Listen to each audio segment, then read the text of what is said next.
Boa tarde. O Primeiro Escalão recebe hoje a empresária Joelma Dvoranovski. Joelma é diretora, não presidente, diretora do Grupo Braca, um grupo especializado em segurança. Para conversar com Joelma, eu convidei a jornalista Tânia Miller, colunista do blog Tânia Miller. Muito obrigado, Joelma, por atender o nosso convite. Eu gostaria de começar o programa fazendo uma pergunta básica. Esse ano é um ano eleitoral. Um dos principais tópicos de discussão dos pré-candidatos, dos candidatos, no caso deste ano, eleições municipais, é segurança.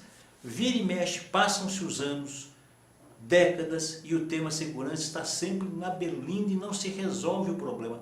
Por que o tema segurança é tão polêmico, tão inquietante, que mexe com a população de uma maneira geral e não se chega a uma conclusão, não se chega a uma solução? Por quê? Bom, muito obrigada pelo convite.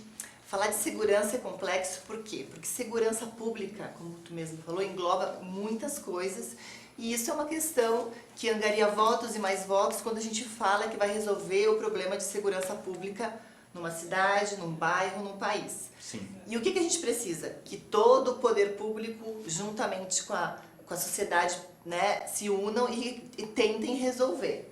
Então, quando a gente fala, eu vou colocar câmeras de segurança para minimizar os problemas, realmente minimiza. Por quê? Porque a gente consegue gravar e ver o que acontece. Você lembra aquela vez que teve alguns atos aqui no Monumento às Bandeiras? Sim. Que as pessoas viram. O que aconteceu? Aquelas câmeras estavam interligadas com a polícia e que existe conexão. O ideal é existir. Não é? Normalmente em tempo real essa conexão, presume-se que existe. Então, tem um projeto do governo, do estado, que se chama o Detecta, que é exatamente isso. É uma sala muito grande, com muitas televisões e todas as câmeras públicas interligadas. Então, quando a gente fala de câmeras de segurança, eu coloquei uma câmera e resolvi o problema. Não resolvi. Por quê? Porque eu preciso ter uma câmera e essa câmera precisa ter um software, que a gente chama que é a alma da câmera. Um software de inteligência. Por quê? Porque a gente tem milhares de câmeras, a gente não consegue visualizar os riscos. Alguém deixou uma maleta numa ferrovia e foi embora. Se eu tiver uma câmera que tem esses sistemas, que tem essa alma, ela vai detectar que alguém... O software é a alma da câmera. É a alma da câmera. E aí quando tem esse software, juntamente com essa câmera de boa qualidade, que consiga visualizar a pessoa adequadamente, e uma outra pessoa que foi treinada para entender toda essa parte de vulnerabilidades que essa câmera vai te trazer, essas informações, aí a gente tem um sistema de segurança e a gente pode começar a falar e minimizar os problemas. Então, colocar uma câmera de segurança não vai resolver o problema. Por si só não resolve. Não, a gente precisa ter todo esse trabalho que eu te falei. Por trás. As câmeras públicas, elas precisam estar conectadas com as câmeras privadas. Por isso que a gente precisa ter essa comunicação. Por quê? Uma câmera vai pegando uma imagem e depois passa pela câmera da tua casa e a gente consegue identificar o que realmente aconteceu.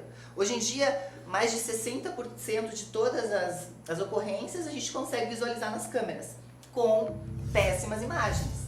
Então, o que acontece? As pessoas vou colocar qualquer câmera. A câmera é fundamental para se elucidar um crime, por exemplo, normalmente. Mas a gente acidente. Um acidente, mas a gente precisa ter o quê? Uma boa qualidade, porque senão tu vai ver lá uma pessoa, parece uma vassoura, né? Mas não consegue identificar os traços dessa pessoa. E se nós tivéssemos um centro de dados de todos os criminosos, nós poderíamos tirar a fotografia daquela pessoa, mandar para esse computador e visualizar e já encontrar a pessoa que fez aquele crime em 2 horas. Mas a gente não tem essa conectividade toda. Antes de passar a palavra para a Tânia, o Grupo Braca é um grupo que distribui know-how, distribui equipamentos e comercializa equipamentos, não fabrica. Em linhas gerais, o que é o Grupo Braca? Qual é o perfil do grupo? É uma companhia de capital nacional, de capital multinacional? Qual o perfil? Bom, a Braco, ela iniciou as atividades em 2010, mas o nosso expertise já vem desde 2001. Eu estava contando aqui para a Tânia antes como tudo começou, né? Quando nós começamos a ver... É um grupo jovem, né? 2010, 2010. É uma criança ainda. Uma criança. E esse ano a gente está fazendo 6 anos, agora dia 16 de junho. Mas o que aconteceu? A parte de segurança ela começou em 2001, 2002. No Brasil, ninguém sabia nem o que era um DVR, né? Que é um Digital Video Recorder, que a gente grava informações. Hoje já se tornou uma coisa obsoleta, porque hoje a gente precisa guardar as imagens numa nuvem, não mais num equipamento, porque alguém pode roubar esse equipamento. Então a tecnologia de segurança, ela muda rapidamente. E o que a gente viu? Que não adianta a gente querer comprar uma câmera, vender para o Caetano um sistema de segurança, ir lá na casa do Caetano, instalar esse sistema de segurança. Por quê? Porque tem tantos, centenas de milhares de modelos de câmeras. Então a gente está se especializando. Então nós distribuímos 3 grandes marcas e agora a gente está passando para a quarta marca que a gente está trazendo, uma marca muito boa. Então nós estamos especializados em saber que tipo de câmera você precisa para o teu projeto. O carro-chefe da empresa que você dirige é câmera. São câmeras de segurança. Câmeras. Esse é o carro-chefe. E a gente consegue, por exemplo, eu tenho um hospital que tem todas as paredes são brancas. Então eu tenho luz, eu preciso ter uma câmera que diminua a luminosidade, porque senão vai estourar o branco. E assim nós temos mais de 20 mil tipos de câmeras. 20 mil. É esse o número. Então as pessoas acham que falar sobre segurança é fácil. Eu vou pendurar umas câmeras ali. Realmente, quando ela fala que vai pendurar, porque ela vai pendurar qualquer coisa. Então a segurança ela está muito especializada e cada pessoa tem uma necessidade diferenciada. Então quando a gente fala de vender uma câmera de segurança, a primeira coisa que a gente precisa fazer é um teste de vulnerabilidades. O que é isso? Uma análise de risco? Uma análise de risco, mesma coisa quando a pessoa vai no médico e ela quer, o médico vai identificar qual o problema que ela tem. Ele faz uma anamnese. É exatamente isso que a gente faz para identificar que tipo de câmera a pessoa ou o projeto precisam. E é isso que o Grupo Braco se especializou. As pessoas estão muito vulneráveis, né? Eu fui assaltada em casa, questão de meses atrás. O ladrão entrou com chave, eu tinha câmera e ele levou o HD, quer dizer, eu não estava na nuvem e eu literalmente fiquei sozinha, desamparada, fui agredida. Depois disso, então eu fui tomar algumas precauções. Eu gostaria que você falasse um pouco da importância, você já começou a falar das câmeras, da importância do treinamento dos funcionários de casa com relação à própria segurança que a casa pode ter e obter. Então, assim como o que aconteceu com a Tânia, 93% dos paulistanos se sentem inseguros dentro da sua própria casa. Ocorrências como o que aconteceu contigo, todos os dias acontecem em prédios, né? As pessoas índice é altíssimo. É um absurdo. O índice é altíssimo. Então, quando a gente fala de conseguir resolver esse problema de segurança pública, a gente consegue, respondendo a tua primeira pergunta, angariar muitos votos e realmente isso é uma coisa que a gente necessita de toda a sociedade envolvida para elucidar, resolver. Mas, desculpa a tua pergunta, Tânia, sobre câmeras de segurança. Isso, da importância de você conversar com os funcionários. Como preparar o funcionário, o teu empregado, o teu colaborador para... O treinamento é a alma do negócio. Não adianta eu colocar o melhor sistema de segurança, né? O teu melhor celular se eu não sei mexer nas ferramentas. Mudar uma Ferrari por uma por isso exatamente. Então, habilidade para dirigir. a parte... como a gente fala, né, dos homens, dos seguranças, das pessoas que vão manipular a tua segurança é a parte mais importante. Primeiramente, um treinamento a gente fala aí de 20 horas, que seria o ideal. Só que o que acontece com essas empresas de segurança? Isso não acontece. Raras exceções. E a Braco dá esse treinamento? A Braco dá esse treinamento para a pessoa saber mexer no equipamento. Nós não trabalhamos com guarda... com vigilância. Com vigilância. A gente vai ensinar a pessoa a mexer no equipamento. Então isso é o grande diferencial de qualquer sistema de segurança. Porque como tu falou, puxa, eu não sabia que tinha que ter a nuvem, né? E agora? Só estava gravado lá, a gente também pode trabalhar ao invés de usar a nuvem, usar monitoramento remoto, conseguir enviar essas imagens para um outro local, né, que também poderia ter na tua casa, não só a nuvem. Então, o que a gente precisa? Sentar com a Tânia e realmente ver, Tânia, quais são as suas necessidades, quais são as suas vulnerabilidades e desenvolver um projeto para ela, que vai atender as necessidades dela. Então, por exemplo, meu marido chega em casa à meia-noite, às 11 horas da noite. isso te dá uma oportunidade do bandido chegar, o criminoso. Esse diagnóstico é importante. É Vocês muito fazem um importante. diagnóstico, fazem uma pesquisa, fazem um levantamento das necessidades daquele cliente para depois dizer, você vai precisar desse tipo de câmera, desse tipo de aparato. Então, a gente pode ir em qualquer... É isso. É isso. A gente pode ir em qualquer loja, eu quero comprar umas câmeras para resolver meu problema. Não vai resolver. É isso que acontece. Causa, hein? O índice de criminalidade aumenta dia a dia. Existe tecnologia apurada, up-to-date, tecnologia é um instrumento que veio ao encontro das nossas necessidades. Mas mesmo com a alta tecnologia, o índice de criminalidade aumenta, o crime aumenta e o negócio de vocês também aumenta. Então, o sistema de segurança no Brasil está se tornando muito popular. A popularidade do sistema está transformando o negócio competitivo e altamente rentável? Existe, posso dizer isto? Quer dizer, é uma contradição, é um paradoxo, mas é uma realidade. Exatamente. O que acontece? O mercado de segurança nos últimos 2 anos, ele subiu 15%. Numa situação, num país que a gente está com uma recessão, com uma crise do tamanho que a gente está enfrentando, como subiu, né? Como cresceu tanto? Por quê? Porque vocês não estão tendo problemas com a crise. Nossa empresa cresceu muito, não. O agronegócio e a área de segurança são 2 segmentos da economia que estão subindo. O que acontece, né, Caetano? Com o aumento da criminalidade, as pessoas, como a Tânia, que teve esse problema, ela viu, puxa vida, eu achei que eu estava, né, protegida, não estou. O que eu vou ter que fazer? Então ela vai buscar um sistema de segurança melhor, com umas imagens melhores, com todo esse aparato tecnológico. E a tecnologia de segurança, ela muda, ela cresce dia após dia. O que acontece quando a gente fala de segurança pública, como tu falou, né? A gente desenvolve uma licitação, vamos colocar aquelas câmeras. Por exemplo, as câmeras que colocaram ali na Marginal. Vocês lembram dessa, um ano e meio atrás? Sim. Iam colocar 180 câmeras. Sim. Então foi feita uma licitação. Aquelas câmeras já estão completamente obsoletas para aquele propósito. Por quê? Porque a tecnologia muda muito rapidamente. Hoje em dia nós temos câmeras que conseguem com software, quando eu falo de câmera, é câmera mais software, que elas conseguem diferenciar a neblina do incêndio. Daí você vai me perguntar assim, onde é que o pessoal está colocando essas câmeras? Essas câmeras estão sendo colocadas em florestas, para evitar um incêndio. Com essa seca que a gente estava enfrentando, muitas plantações de eucalipto, eles estavam colocando essas câmeras e conseguiam ver que a fumaça vinha de baixo para cima. Olha só o grau de precisão de uma câmera de saber que a fumaça vem de baixo para cima do que de cima para baixo. E daí ela enviava o sinal de alerta que estava pegando fogo em determinado local. Então a segurança, cada dia que passa, ela traz novidades, ela consegue fazer identificação da face, e é uma coisa extremamente, infelizmente no Brasil a gente usa para prevenir, para ajudar contra a criminalidade, mas ela é extremamente estimulante para o dia a dia. A identificação da face, ela traz um relato, traz a folha corrida daquele cidadão que está sendo identificado. Biometria que se diz? É exatamente isso?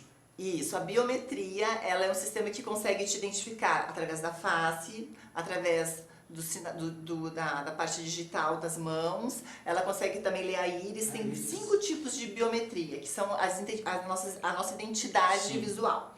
O que acontece? Só uma câmera que identifica essas diferenças não é o suficiente. A gente precisa ter um banco de dados. Isso, essa é a minha questão. E exatamente. Por exemplo, sabe aqueles filmes que a gente vê, né, de Hollywood, que o pessoa coloca lá a foto e passa tudo? Exatamente, é aquilo que a gente precisa e não tem no Brasil. Não existe no Brasil. Ela fornece o teu currículo vídeo, o teu histórico. Mas quem é aquele cidadão? Se ele tem passagem pela polícia. Nós temos algumas delegacias que já fazem esse tipo de trabalho, mas é uma triagem que tem que ser, a pessoa fez algum delito, foi lá, tem que preencher e tem que tirar a parte de biometria daquela pessoa exatamente como tem que ser para a câmera conseguir identificar. A Braco trabalha com esse equipamento? Trabalha, a Braco trabalha com todos os tipos, as mais avançadas tecnologias em segurança. E esse equipamento tem que ser instalado nos estádios de futebol. Mas eles instalaram... Porque você tem problemas muito recorrentes intermitentes no estádio de futebol, brigas entre torcidas, e com esse equipamento ele vai identificar Então, se aquele Caetano, indivíduo tem um histórico. o que eles fizeram? Por que isso não acontece, Joelma? Devido a esse banco de dados que o Brasil não consegue Não, mas investir. você tem esse equipamento. Então, Mas o problema é o governo, é o Estado como um todo. É um investimento alto. É um Então, por investimento exemplo, nos estádios da Inglaterra, que tinham esses... Lembra como tinha muitos problemas lá? Pararam. os hooligans Você sabe. famosos, Por quê? acabou. Porque hoje em dia, quando tu vai fazer o check-in em qualquer check-in Nos na aeroportos, Europa, por dos aeroportos, tu tá lá quietinho olhando assim, e tem uma câmera que tu não vê, que tá te olhando e o teu nome já tá passando nesse Já está banco de passando. dados. A segurança é concomitante. Quer dizer, qualquer problema que você tenha tido com polícia vai sair lá. Por exemplo, o que aconteceu lá na Bélgica, fui viajar no França. passado com a minha amiga belga. Nós saímos de Bruxelas, ninguém olhou nosso passaporte, nós chegamos na Estônia, ninguém olhou nosso passaporte. E daí ela falou, puxa, Jô, ninguém, né, olhou, tu vê. Por quê? Porque na Bélgica eles têm esse sistema de identificação no check-in, porque é um check-in automático que a gente faz, não fala com ninguém. Na França, eles foram instalar depois do que aconteceu. Quer dizer, E houve esse problema seríssimo na Bélgica recentemente. Não, então assim, o pessoal vai se munindo, mas o que acontece? Os criminalistas, os criminosos, né? Mas foi o que aconteceu, uma bomba, não foi a pessoa Uma que bomba, estava fazendo exatamente, check-in. exatamente. Porque pro check-in tu não passa por ninguém. Um ato terrorista Tudo- foi diferente. Então assim, e os criminosos eles vão se especializando, né? Cada dia mais, e a tecnologia da segurança também tenta correr atrás. Agora, como é que fica? Nós estamos aí à véspera de Jogos Olímpicos. Jogos Olímpicos, uma coisa mundial. Como é que você acha que isso vai acontecer? Onde está a segurança do Brasil? Essa é uma pergunta muito... Aliás, é a grande preocupação do Rio de Janeiro é com a segurança. Com Jogos certeza. Olímpicos. É a grande preocupação. Como empresária, né, eu fico muito alarmada porque a gente vê que os investimentos foram feitos, nós não participamos de nenhuma licitação para colocar câmeras, então eu sou muito receosa nessa questão, porque o Brasil deixa muito a desejar. Aqui vai tudo muito no oba-oba, né? Depois que dá o problema a gente resolve, não é assim? Infelizmente... Jeitinho Esse é um problema cultural com o Brasil. Não existe a prevenção. Não. O brasileiro Infelizmente. espera acontecer para depois tentar resolver Não vai e acontecer solucionar. comigo. Isso não vai acontecer comigo. Mas se não, fala em imagina. equipamento, existem equipamentos de alta qualidade produzidos no Brasil, equipamentos importados, multinacionais também de qualidade, existem equipamentos de procedência duvidosa que estão sendo comercializados no Brasil, principalmente aqui em São Paulo. Como lidar com isso? Qual o critério? Como é que você fica sabendo que aquele equipamento não é o ideal, é de origem duvidosa, de qualidade duvidosa? Que só você sabe como especialista. Eu e a Tânia, por exemplo, qual é o critério? Como é que eu vou saber? Essa pergunta do Caetano é ótima para esclarecer, né, os telespectadores. Realmente falar de segurança, tu vai numa loja aqui em São Paulo, não, é tudo a mesma coisa, olha a imagem, né? Realmente... Principalmente na Santa Efigênia. Eu não queria Não falar, é. mas é exatamente. Então, o grande obstáculo é a gente conseguir mostrar para o cliente final, aqui no caso a Tânia, que uma câmera que custa R$50 e uma câmera que custa R$2.000, elas têm muita... Lógico.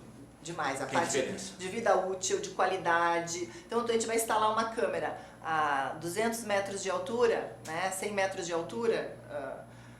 Se eu colocar uma câmera de baixa qualidade, quantas vezes eu vou ter que subir lá, vou ter que chamar uma escada para trocar essa câmera? Então, a gente tem que pensar muito nisso. Quando a gente fala na parte de residências, ainda a gente está engatinhando. Quando a parte é bancos, empresas, hoje em dia elas só querem ótimas câmeras de excelente qualidade. E a população ainda está engatinhando. A gente precisa esclarecer isso nesses programas como esse. E o que você recomenda para aquele cidadão, aquela pessoa que não tem recurso, não tem dinheiro suficiente Para contratar uma empresa que para tenha comprar, sua- instalar um equipamento de segurança na sua casa, mas ela precisa de um mínimo de segurança na sua residência, por mais simples que seja. Ela tem interesse, ela quer se proteger, é uma preocupação.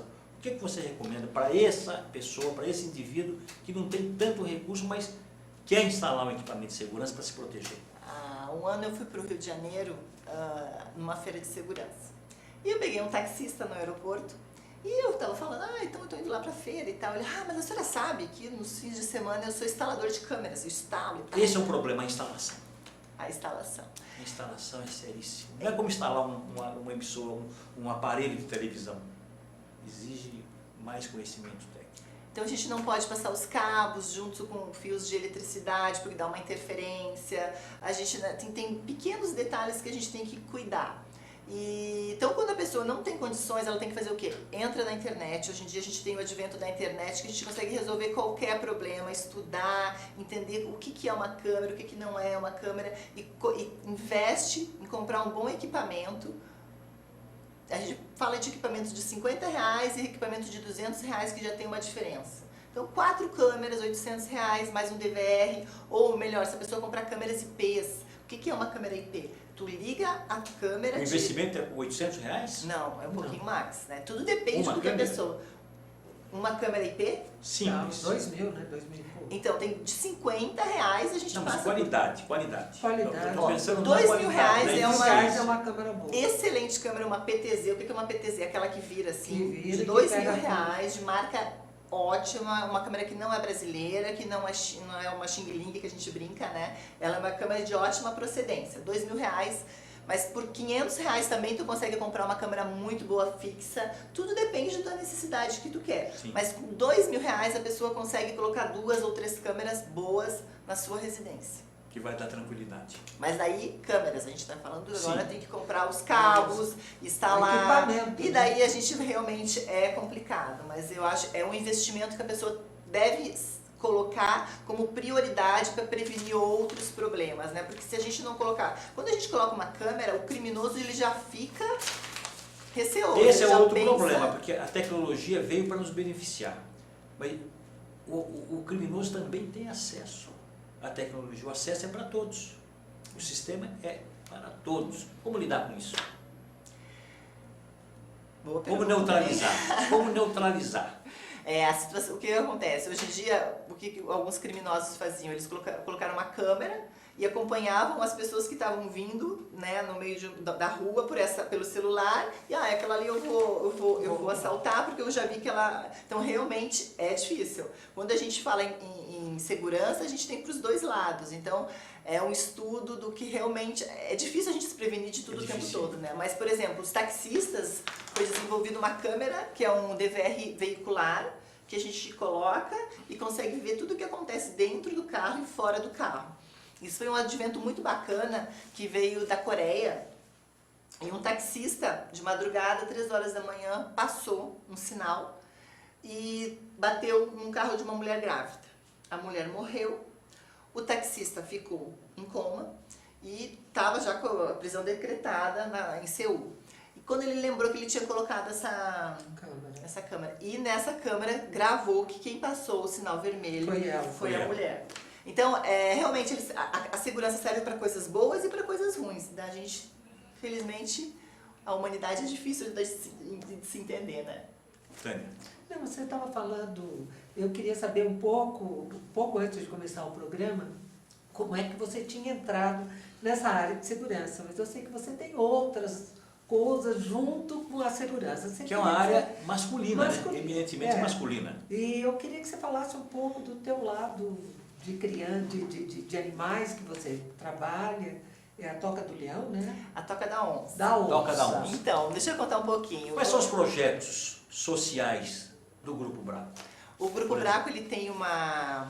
Adoro essas perguntas, né? Eu gosto muito de falar de segurança, mas também essa parte... Esse é o seu lado humanista. Que é o que nos difere, que eu acho que nos faz grande, assim. O Grupo Braco, ele tem um braço de responsabilidade empresarial que nós desenvolvemos o Futuro B. O que é o Futuro B? O Futuro A não deu muito certo, né? Então é uma opção que a gente tem que fazer para melhorar o nosso dia a dia. Então é um treinamento básico para os funcionários, o que se deve reciclar, o que não se deve reciclar, porque realmente as pessoas não têm consciência do que elas podem fazer pela natureza. E hoje a gente aí enfrenta secas, chuvaradas, enchentes, então o que a gente está fazendo com o meio ambiente? Então esse é um dos projetos do Grupo Braco. Paralelo a isso, eu cuido do Instituto 100% Animais, que é um instituto de proteção e articulação socioanimal. Então nós temos vários projetos que nós desenvolvemos conjuntamente com empresas. E agora a gente lançou ontem um projeto chamado Toca da Onça, que é um projeto em parceria com uma outra organização, que é a Amparo Animal, e a Mata Ciliar. Lançamos ontem. E a Mata Ciliar, que é uma organização que cuida de animais silvestres há 27 anos, que fica em Jundiaí. E lá eles cuidam de mais de 16 onças, e essas onças vivem em recintos pequenos, de 20 metros cada um. E uma onça, como eu estava contando para a Tânia, que ela já sabia, precisa de 100 quilômetros quadrados para sobreviver. Então tu imagina tu viver em 20 metros. Não viveria em confinamento, jamais. É muito triste. Então esse projeto a gente vai fazer a captação de um valor significativo para a construção de 7 recintos de 250 metros, com enriquecimento, né, com vários brinquedos para as onças. Porque quando a gente fala de onça, que é o animal topo de cadeia do Brasil, é uma coisa muito importante. As pessoas acham que onça tem que ser onça boa é onça morta. E infelizmente a gente vive numa sociedade que as pessoas não pensam no problema da gente acabar com o animal topo de cadeia. É um dos projetos que a gente desenvolve também. Maravilha. Agora que você falasse um pouco da área de culinária que você gosta, que você curte, e do teu novo projeto. Bom, eu sou formada em nutrição, porque eu queria acabar com a fome na África. Aí foi um pouco difícil, né? E eu mudei para câmeras de segurança. Mas esse é um projeto, é um ideal. E exerceu a profissão de nutricionista? Não. Nunca exerci, só me formei. Eu fiquei achei difícil, né? Um pouco acabar com a fome na África. Mas toda essa minha parte ambiental, de animais, e eu criei uma ideia com uma pessoa, um meu sócio, que ele já vem da parte de restaurantes, de criar um conceito novo. Um restaurante amigavelmente sustentável. O que é isso? A gente trabalha com técnicas de manejo sustentável. Então nós pegamos várias coisas que já existem, desde o uniforme, que é constituído de 80% de manteiga de cupuaçu, sim, até sacos de lixos que são produzidos com cana-de-açúcar, em todas essas e outras técnicas, e colocamos num restaurante. Então nesse restaurante a gente serve uma comida normal, né, um buffet, que a pessoa se serve aquilo, só que ali tudo que a gente coloca tem alguma técnica. Nós trouxemos uma punks, eu tenho certeza, vocês já ouviram falar de punk? Não. Caetano? Punk? Não? Punk. Não. Nesse contexto, não. Plantas alimentícias não convencionais. Elas foram Nesse muito... punk é uma... É outra coisa. Nesse contexto culinário, não. Plantas alimentícias não convencionais. Elas foram muito usadas na guerra, na Primeira Guerra, na Segunda Guerra, que são plantas que elas nascem assim no meio da rua, da rodovia. Sim. Por quê? Elas equilibram o solo. Então, por exemplo, um solo que tem muito cálcio, ele vai produzir uma planta com uma grande concentração de cálcio. Isso é muito importante para as pessoas na alimentação. Então nós temos uma nutricionista, uma especialista em punks, que é a Carmen Sampaio, muito bacana, ela entende de todas as plantas. Saudabilíssima essa alimentação. Muito saudável e diferente. Então nós estamos desenvolvendo sushis de punks. Cada dia a gente introduz alguma coisa, por quê? Por que o sushi tem que ser feito com salmão? Quem é que disse isso? Puxa vida, o salmão ele vem do Alasca ou do Chile. Quanto que a gente gasta de gás carbônico para transportar esse alimento? Por que não desenvolver um sushi genuinamente brasileiro? Né? Então nós desenvolvemos temakis de tainha. Hoje eu comi um sushi de batata doce com figo. Então a gente está implementando essas novidades e entendendo a aceitabilidade dos comensais. E depois a gente vai desenvolver um projeto bem bacana de franquias. Qual é o nome do restaurante? Onde fica? Fica se chama Food Art Center. E a nossa ideia é, em 8 anos, abrir 160 unidades. Por quê? No Brasil. No Brasil. Se todo mundo... Pelo sistema de franquia. De franquia. Por quê? Porque todo mundo precisa se alimentar. Se a gente, sabedores que se alimentando corretamente, a gente vai ajudar o meio ambiente, a gente vai ajudar os índios. Por exemplo, nós fizemos uma parceria com uma aldeia indígena. Então todo o nosso palmito ele é comprado, certificado dessa aldeia indígena, trazendo as pequenas ideias de melhorar a sociedade. Então nós trabalhamos com agricultura familiar, produtos de cadeia curta. Por quê? Porque se eu posso comprar de um pequeno... É orgânica a agricultura familiar? Não tem nada a ver com... Algumas são. O que acontece? Falar de alimentos... Existe muita confusão, né, Joelma, sobre o que é orgânico, o que não é orgânico. Então, o produto orgânico, ele não pode ter nada de agrotóxicos, né? nada de pesticidas, então ele é difícil de ser produzido, ele é muito mais caro.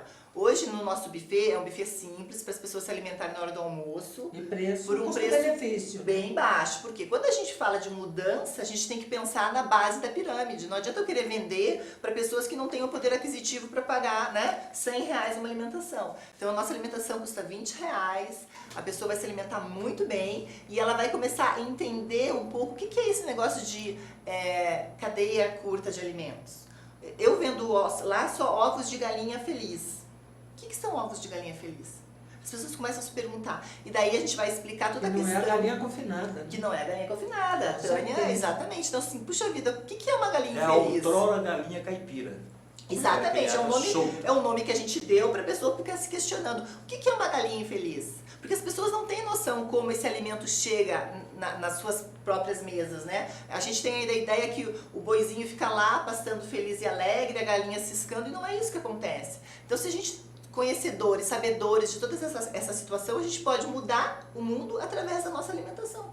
Um preço barato, simples. Qual é o preço? Melhorando a qualidade de saúde também. Qual é o preço? R$20 é por quilo? É, por R$25 ela come à vontade. Onde é o restaurante? Na Augusta, 29,35, ali nos Jardins. E você abre para Augusta, almoço? 29,35. Qual é o nome do restaurante? Importantíssimo divulgar, que é um projeto espetacular. Meus cumprimentos. Obrigada. Se chama Food Art Center e além disso... Food Art Center. Um centro... Por quê? Porque a gente viu que tinha muitos artistas que não tinham um local para expor as suas obras. Que altura da Rua Augusta? Entre Oscar Freire e Estados Unidos. Ali perto do teatro, Procopio Ferreira. Do ladinho do teatro. Perfeito. Lugar ótimo, ponto muito bom. E além disso, a gente colocou algumas outras coisinhas que vai chamar a atenção, né? A parte da exposição. A gente coloca várias exposições de artistas que não são conhecidos. Além disso, as pessoas chegam lá e elas ouvem música clássica. Daí todo mundo fala assim, ai, mas música clássica por quê? Porque foi feita uma pesquisa nos Estados Unidos, e onde eles separaram em 4 partes, né? Todas as paredes brancas, Sim. O mesmo alimento, tudo igual, e chamaram pessoas da rua para comer, né? E cada sala dessa tinha um tipo de música. A música clássica, tinha o jazz, tinha o rock, tinha o country. E depois eles pegaram a percepção de cada pessoa que se alimentou lá. E adivinha qual que o sabor era melhor? Da música clássica.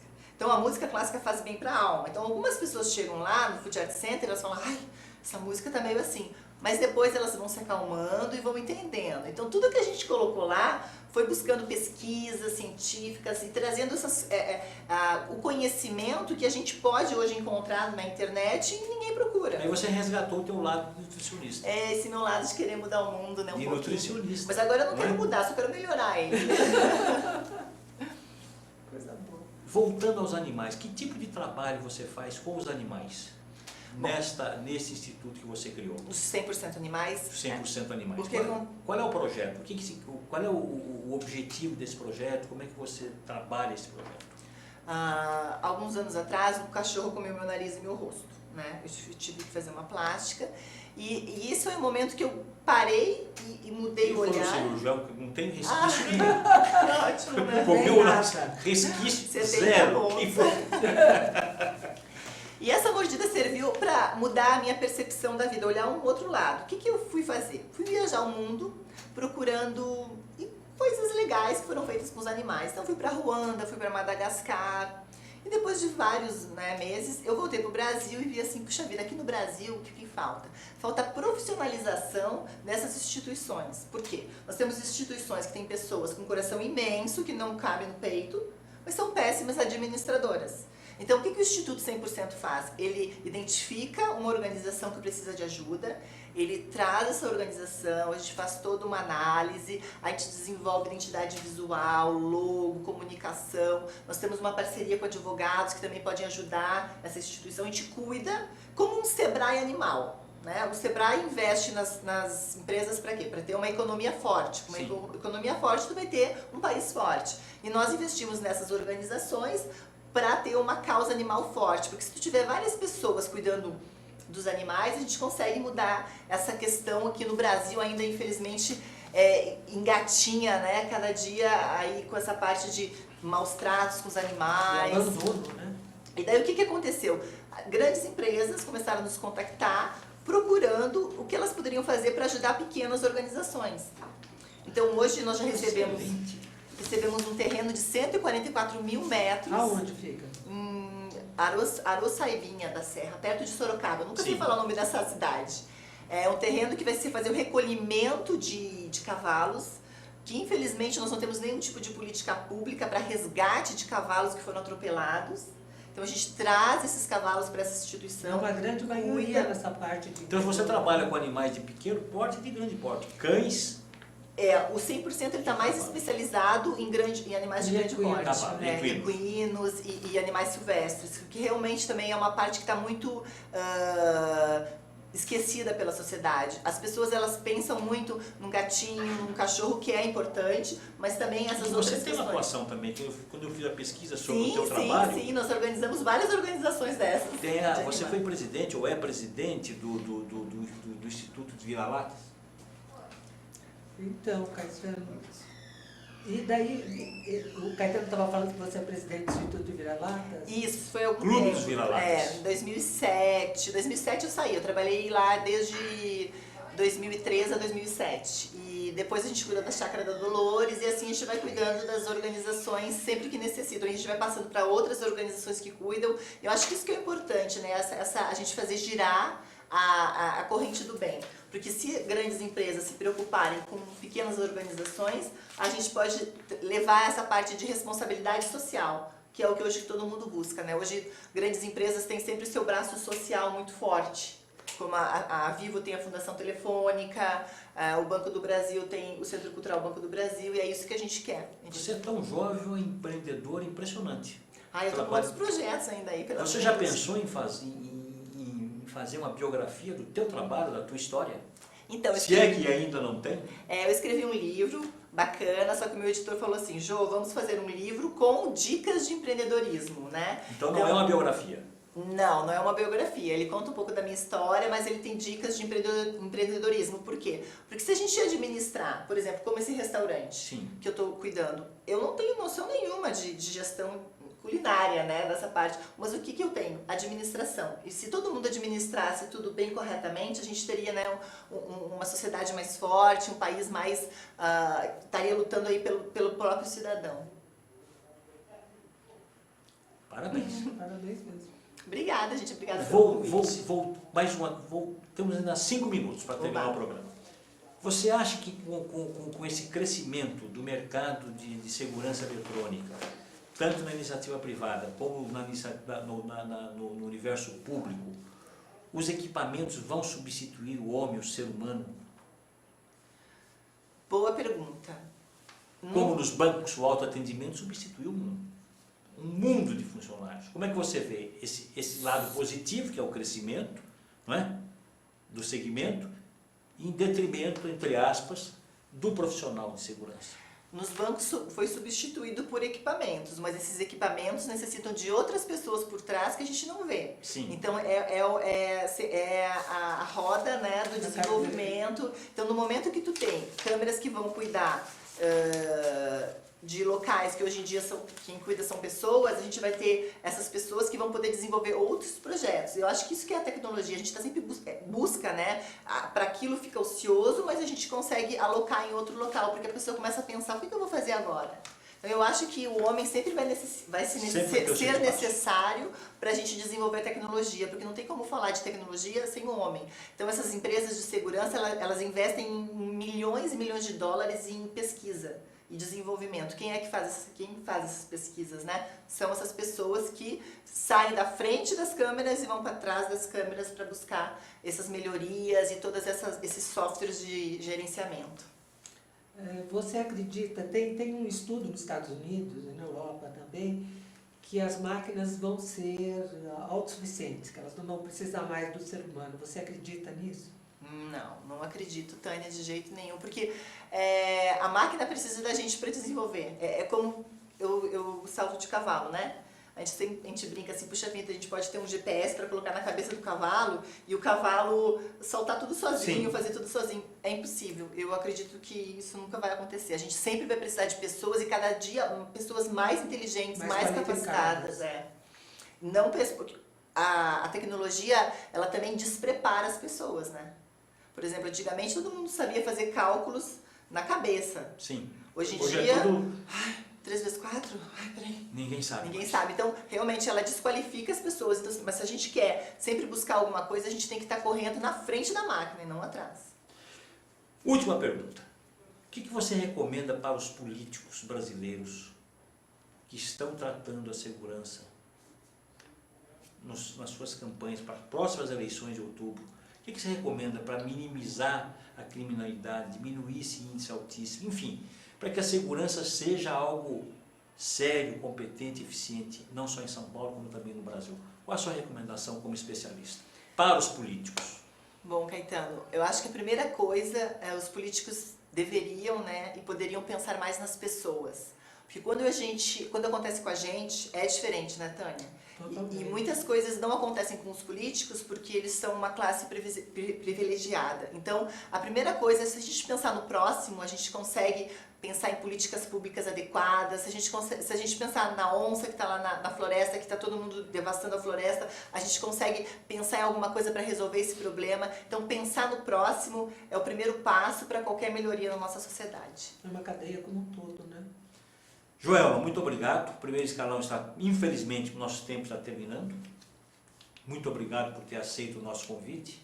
Tânia, muito obrigado. Obrigada a você. O primeiro escalão volta na próxima terça-feira, às 16 horas, pontualmente. Até lá e obrigado.